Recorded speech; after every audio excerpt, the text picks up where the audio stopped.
Hello guys! So ngayon po magdadagdag po tayo ng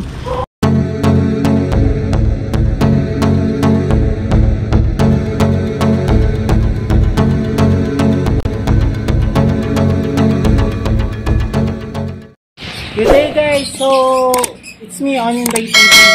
Now for today's video maglalagay po tayo ng pusot sa mga nest box ng ating mga ibon.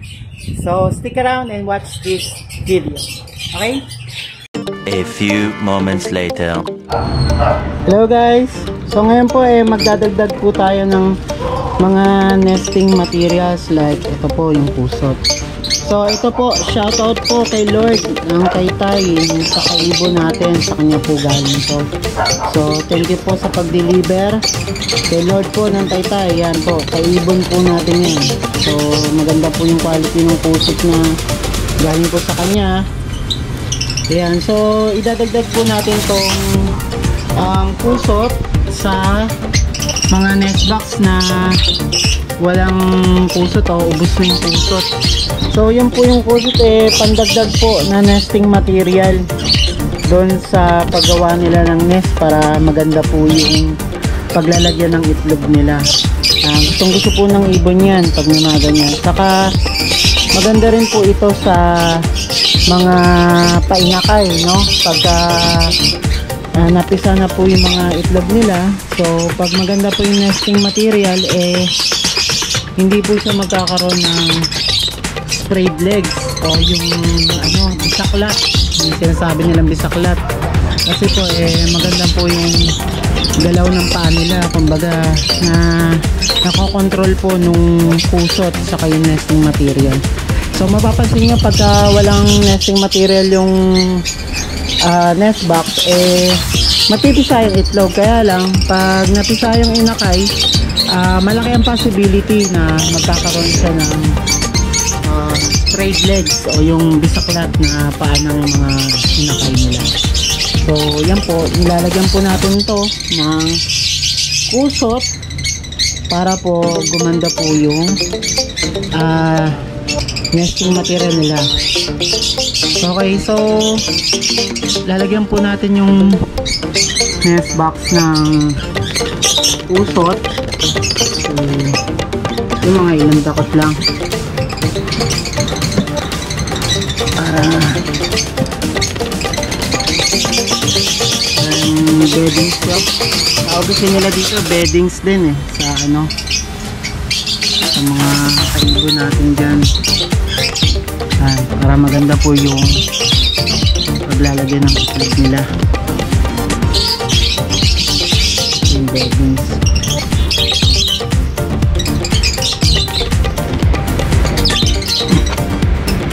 So hindi naman gaano karamihan yung ilalagay natin kasi ayaw naman din nila nung masyadong marami at inaayos din nila to sa loob. Pag nagkataon mangitlog na sila, gusto nila yung sarili nilang ayos. Ayan,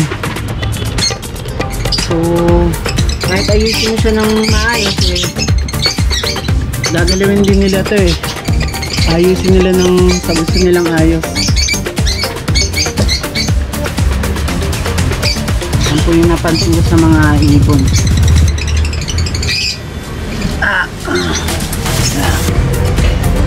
Isa na lang.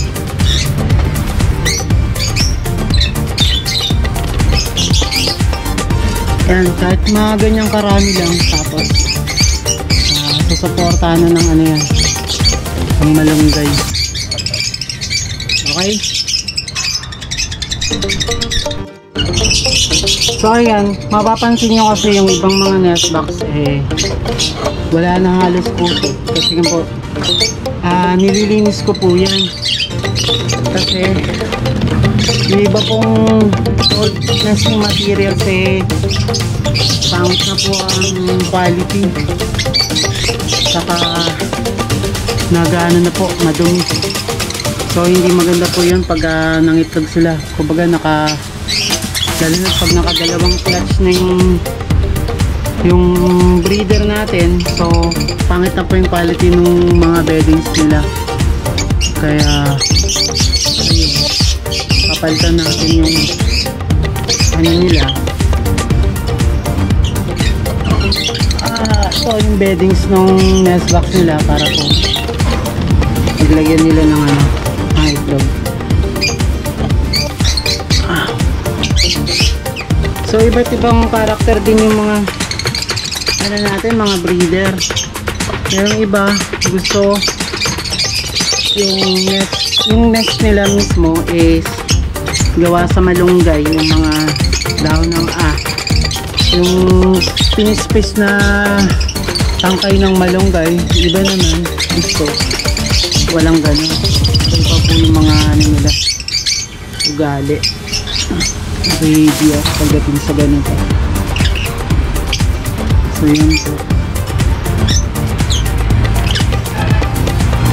Yan, konti lang. Okay, mahala sila. Ayusin naman nila yan. Check natin iba. Okay, yung iba check po natin para po maganda na po yung beddings ng mga ano nila, nest box.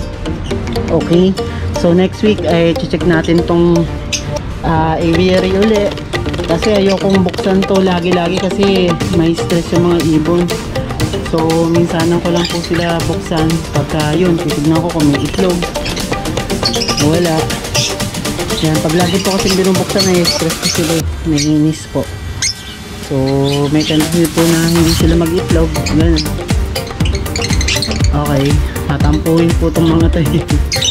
Always magtampo. Yan po yung behavior nila.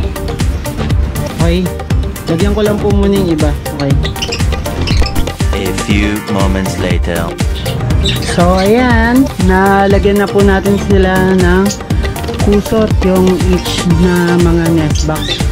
So hopefully by next week check natin kung nag-itlogan na po yung bahay. Yung iba po may mga itlog niya eh.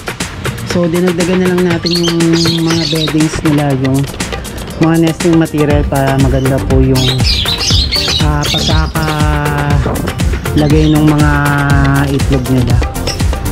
So sana po yung iba na wala pa mga itlog, yung mga nagne-nesting pa lang makapag-itlogan na rin. Okay, so check natin siya hopefully next week po. Sa every week naman po ako nag-check ng aviary. Hindi ko po sila binubuksan lagi kasi nai-stress po yan. May iba po dyan, pag chinek nyo may itlog na, tinatapon po yung itlog sa labas ng nest box nila at nababasag. So pangit naman po pag gano'n yung nangyari kasi matagal nyo siyang hinintay na mangitlog tapos babasagin lang nila dahil na-stress po sila. So yun po, marami akong natapon na rito, babakimin ko na lang to. Okay, so ayan, so hanggang sa muli po sa pagbabalik natin. Check po natin next week sa next video po natin kung nagsipag-itlogan na po itong mga mga breeder natin. Okay, maraming salamat po. Ayan, so yun na nga po, naglagay na po tayo ng pusot sa kanilang mga nest box. So check natin siya next week para malaman natin kung nangitlog na po yung mga iba pong mga nagne-nesting nating mga breeder. So that's all for today's video. Like, share, and subscribe on Ray TV. Shoutout nga pala kay Big Time ng Cayman Island, Toti Luna ng Bagong Ilog, kay Ceces po ng aking kasama rito sa aviary, at sa lahat po ng mga kaibon natin na nakasubscribe at nanonood sa ating channel. Okay, hanggang sa muli po. Bye!